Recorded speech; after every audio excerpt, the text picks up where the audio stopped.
So this Alberta Next panel, it was Alberta sovereignty within a united Canada.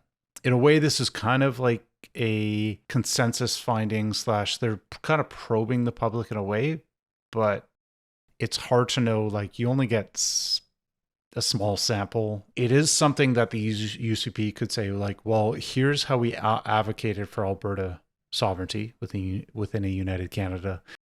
Here's what we did. We had this kind of response in these different places. Here's all the different thoughts we had. And based on this is how we're moving forward. So what could happen is if all the things they're proposing to Ottawa fall through and nothing happens, they could say, well, based on these Alberta Next panels, this is how, like, maybe we're going to take a step further and maybe they lean into Alberta independence. Or it could go the other way and they just play this game of we're going to have another letter and another panel and this is their way of trying to appease Alberta independent supporters. They're kind of playing this like we're solving it from within.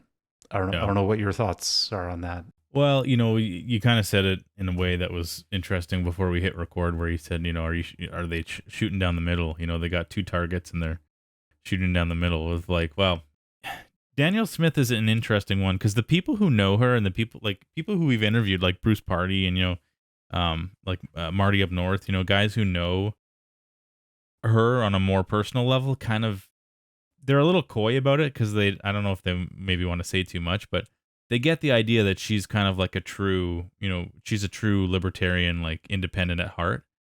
And she could just be playing the game right now, but it's hard to know. It's hard to know because there's so many politicians, in Canadian history, but in just, in recent North American history, really, where there's such hope surrounding them and there's such like, oh man, this guy's going to really shake up the system, or this girl's going to really shake up the system. And then they get in, to some position of influence and they just get so mellow and so like comatose with their like what happened to all the fire, So I don't know. I would like to think that, yeah, she's being cautious, she's collecting data, and then, when an actual referendum vote happens, then she can point to this and say, listen, we did our due diligence, like you say, we collected the information, this is what we were hearing from Albertans, and, if the federal government wants to say, well, it's not a convincing enough majority, or whatever they might want to try and throw our way, if we do get